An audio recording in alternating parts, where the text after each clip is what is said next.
On February 24, Russia began the full-scale invasion of Ukraine. Despite some apocalyptic forecasts, the state persevered, from the banking system to utility services.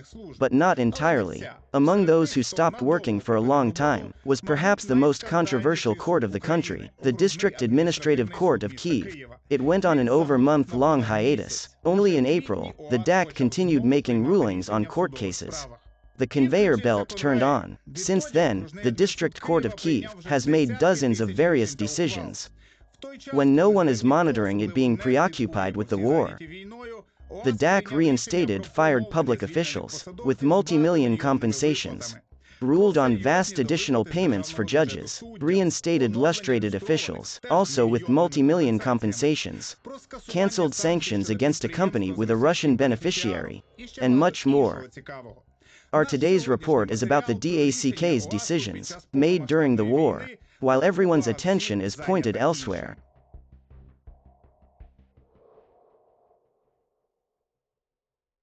At first, some background information. The District Administrative Court of Kyiv gained the infamy of the most controversial court of the country, in particular due to VAVK's recordings, wiretaps of conversations, from the office of the DACK's head Pavlo Vovik. The entire country heard the conversations about justice being used to serve the private interests of Vovik and his friends.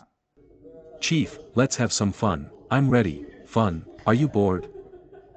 Over 2 years ago, a citizen of Ukraine, Danylo Mokryk, registered an online petition to the president to shut down the District Administrative Court of Kyiv.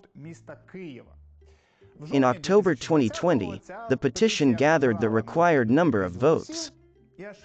And in April 2021, Volodymyr Zelensky submitted to the parliament an urgent bill to eliminate the DACK. But the status didn't help.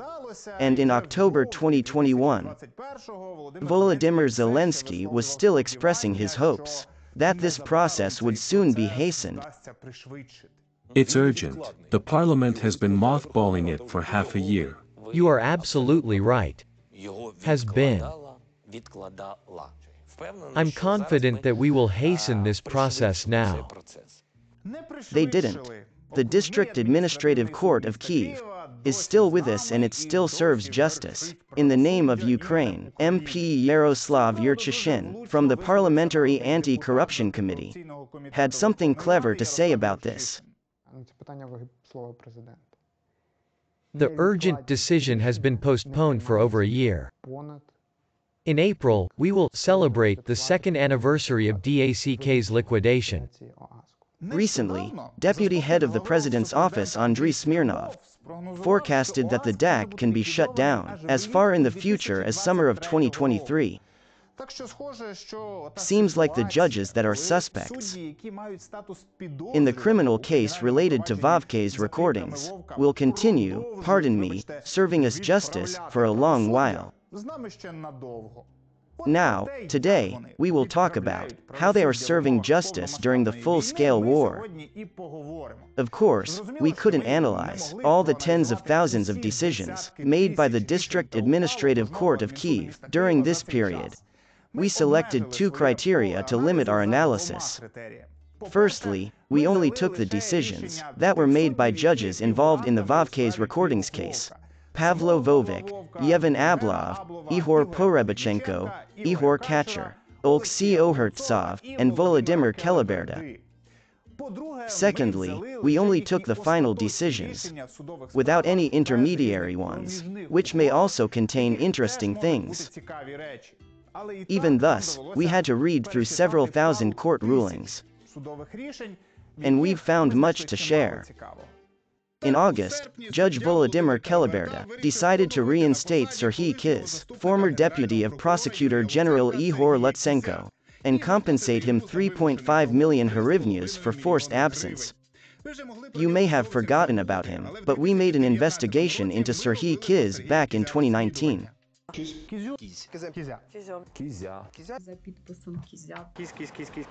Serhiy Kiz has quite the track record. For example, he wrote a letter to Canada, asking to lift sanctions from Andriy Portnev. He wasn't fired for this though. When Ruslan Ryabashapka's Prosecutor General's office was recertificating, Serhiy Kiz didn't apply. Ryabashapka ordered to fire him. On Facebook, Serhiy Kiz argued that it wasn't Ryabashapka who fired him, but the law. But at the District Administrative Court of Kyiv, Kiz appealed not against the law, but Ryabashapka's decision. Judge KGBist satisfied his claim, saying that the order for dismissal is insufficiently substantiated and drawn up in violation of the instructions on office work. Here's what is interesting. Exactly in a month, in September, the same Judge KGBist made a completely opposite decision on another employee of the PGO, fired during recertification, Yaroslav Fales. The situation was identical. Fales also didn't apply for recertification. And the Prosecutor General issued a similar, verbatim dismissal order. This time, KGBist didn't have any complaints about the substance of the order or compliance with the instruction on office work. On the contrary, I'll quote his ruling. The disputed order of the Prosecutor General's office was issued on the basis, within the powers, and in the manner prescribed by the Constitution and laws of Ukraine, in view of which there are no legal grounds for its recognition as illegal and cancellation. That's to say, KGBist refused to satisfy Fales' claim. Another curious thing. Both Kiz and Fales submitted their claims to the DACK back in 2019. That is, they waited over 2 years for the final decision. We will explain why this is important in a short while. Finally, during the full-scale war, the DACK made rulings on much older lawsuits. During this time, Judges Ablov, Kacher, and Ohertsov reinstated a list of people fired under the law on government cleansing, that is, lustrated ones, on lawsuits filed back in 2014, 2015, and 2016. Somehow, they couldn't find time for those cases before. But during the full-scale war, the DACK finally served its justice, often giving them significant compensations for forced absence. For example, the former Cabinet of Ministers official, Oleksiy Mazan, was awarded a 1,183,000 Ukrainian hryvnias compensation by Ablov. Judge Ohertsov awarded Oleh Bilyovsky, a lustrated foreign intelligence official, and before that, AUSSR KGB-1, with 1,675,000 Ukrainian hryvnias. In total, we have counted 7 million hryvnias in payments to the reinstated lustrated in the decisions of the notorious judges of the DACK during the war. What adds insult to the injury is that on the Vovk's recordings, they were actively discussing recognizing the law on government cleansing unconstitutional by the Constitutional Court. It was evident that the DACK really wanted this. It's at the final stage at the Constitutional Court. If we finish it off, the law on lustration. The mastermind and one of the authors of the law on government cleansing, Yehor Sobolyev, is at war right now. He didn't have the opportunity to read the DACK's decisions to reinstate lustrated officials. However, he shared his general thoughts on this practice over a video call. We wrote the law in a way that rules out interpretations. This is an unambiguous law. Unfortunately, since 2014, we have a big problem not just with the law on government cleansing, with other post-Maidan laws as well. They are just being neglected. The judges, who by vocation have to uphold the law, support it, reinforce it with their decisions. They were the first to trample it. Pavlo Vovic and his friends failed to take down the lustration law via the Constitutional Court. Now, they are trying to take it down on their own, meanwhile withdrawing millions from an economy that is barely holding against the Russian onslaught. Dear friends, the more subscribers we have, the more motivated we are to work. So if you haven't subscribed yet, you can do it right now. The reinstated and reimbursed, with hundreds of thousands or millions, the formerly lustrated officials had been waiting for their rulings for years, some for 6 and others for 8 years. That there were those whose claims the DACK tries to satisfy as soon as possible, for example, the lawsuit of a recently dismissed Constitutional Court judge, Alexander Litvinov. In April, he was fired from the Constitutional Court. In May, the DACK started considering his lawsuit, and in September, it made a final ruling. Look what they can do when they want to. The DACK didn't reinstate Litvinov, and he didn't ask for that. The ex-judge complained that when he got dismissed, the Constitutional Court underpaid him $3.6 million in severance pay. The DACK, represented by Catcher, ruled to oblige the Constitutional Court to pay Litvinov. For you to see the scale, only in a week, the same Judge Catcher ruled on a case submitted in 2019, which was over 3 years old, and concerned a tax decision from May 2019. I can't avoid mentioning that the DACK has a special relationship with the Constitutional Court. Let's quote Vavke's recordings again.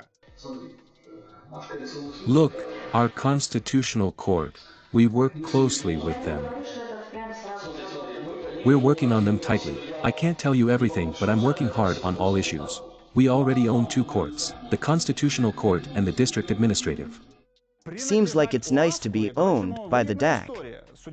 A judge from the owned court can come in and quickly get a favorable ruling worth $3.5 million. Actually, during the martial law, judges from Vavke's recording have made their share of rulings of all sorts and amounts that benefited their colleagues. The most common story is when the judges complained about having been underpaid their judicial remuneration during the COVID quarantine. That's what they call their salary. These stories stem from 2020, when as part of COVID-related saving measures, the government lowered the salaries of various officials, judges included. Judges didn't like that. They appealed against this measure at the Constitutional Court, with success. Then, they went to get their money back, including at the District Administrative Court of Kyiv, also successfully. The amounts are very different. For example, Judge Pavlo Vovik ruled to recover 630,000 Ukrainian hryvnias from the State Judicial Administration in favor of the Kyiv Court of Appeal Judge Vitaly Salikov, or 526,000 in favor of his judicial colleague Tatiana Yashchik. There were much smaller amounts. Overall, only during martial law, only the judges mentioned in the Vavke's recordings made rulings for a total of 2 million Ukrainian hryvnias. On the one hand, considering the decision of the Constitutional Court, this was kinda justified. On the other hand, other court, as far as I know, have, on the contrary, decided to postpone cases on social payments, to avoid creating a situation when they would take out a large amount of money from the state budget. We can discuss the legality of this decision at length, but when the country has to survive, the society has to survive, I think this is a good decision. To avoid considering those cases, until we at least win the war, until the threat passes. Meanwhile, other courts are doing whatever they're doing. Among other decisions of the DACK, we asked Mikhailo Chernikov to comment on. He is a former administrative court judge himself. Is the decision to pay over 900,000 Ukrainian hryvnias to a former judge Ludmila Koziotnik during the Revolution of Dignity. This judge deprived protesters of their driving licenses. In 2017, she was even fired by the High Council of Justice for that. Judge Koziotnik successfully challenged her dismissal and got reinstated in 2020, and fired again soon after.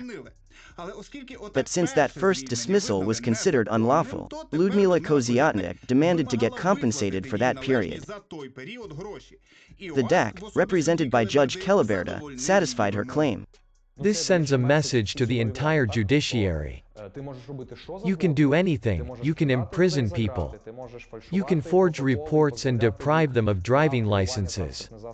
The entire country would know that, and you won't just avoid punishment, but you'll get reinstated and paid a large compensation. The amount the DACK awarded to Koziotnik equals to 10 DJI Mavic 3 UAVs. That's to contextualize this story. But there's another spicy episode in Koziotnik's story. In her disciplinary case at the High Council of Justice, and later in the court case on her dismissal, Judge Koziotnik was represented by the lawyer Rostislav Kravets, the infamous defender of the District Administrative Court of Kyiv, and a friend of Pavlo Vovic and company. Judging by Vovk's recordings, he's also an active participant in the DACK's justice shenanigans. Send it to Rostislav, tell him that he can start telling everyone that it was you. Among other judicial whims, the DACK satisfied during the war was the cancellation of the Public Integrity Council's conclusion about the dishonesty of Judge Maria Demidova. This council was actively working to weed out unscrupulous judges in the competition for the Supreme Court. The PIC had questions about Demidova's property. Again represented by Keliberda, the DACK decided to cancel the questions. This is one of the services that the DACK provides to its judicial colleagues, who respect it greatly in turn, and are highly interested in its continued existence, because it can carry out any legal nonsense, turn things from white to black and vice versa. They come to their colleagues, make arrangements. They cancel the conclusions, this way legally whitewashing them, as if the conclusion didn't exist. However, the facts remain facts. There are still questions about your property, your decisions. Questions about your collaborationist activities. My friends, your support, including financial one, greatly helps our team to operate in these difficult times. If you want to join the support of our team, all the necessary links are in the description to this video, and we'll be immensely grateful. Slava Ukraini. Another judge, Natalia Shevtsova from the Supreme Court, used the DACK to cancel the certificate from the NACP on the results of a review of her declaration. The NACP identified false information on a total of 2.6 million Ukrainian hryvnias. The certificate also said that Shevtsova failed to declare an apartment in Budva, Montenegro, where her husband and son lived in 2020. Shevtsova told the NACP that she failed to mention the apartment due to not knowing its owner. The NACP wasn't convinced by the explanation. Judge Oleksiy Ogurtsov from the DACK, however, was. There are some DACK's decisions that directly concern the full-scale Russo-Ukrainian war and related issues. There aren't many of those, but they exist. For example, in August, Judge Ablov cancelled a NCER decree on sanctioning a company co-owned by a Russian citizen. In April this year, the National Commission for State Regulation of Energy and Public Utilities, NCER, received a letter from the Security Service of Ukraine, saying that the owner of 35% of a certain energy company was a Russian citizen Vasily Reshetov. NCER promptly voided the company's license to produce energy, and shut down the green tariff for it. Judge Ablov cancelled these two decisions of the Commission. As the reason, Ablov wrote that the NCER could only enact such measures against a company co-owned by a Russian resident, not a Russian citizen. Allegedly, Vasily Reshetov was a longtime resident of Ukraine, and had a family here. Additionally, the DACK judge noted that Reshetov was no longer a co-owner of that company, even though he admitted that he was one when the NCER made the decisions. In any case, the Court of Appeal will consider the judge's arguments. The appeal has been filed. What strikes the eye is how fast the DACK served justice. In April, the NCER imposed the sanctions, and in August, Judge Ablov cancelled them. That's while, as we've seen, at the same time, the same year, the DACK is satisfying claims filed in 2014-2015. Why so fast now? There are cases that lie for years at the DACK. This was done with the speed of the best rule of law countries. If it wasn't the DACK, it would have been clear. Why was it so fast? To show how effective is the as yet unliquidated DACK, and how it can urgently solve issues of this level. A promo of a new service? Yeah, open for business.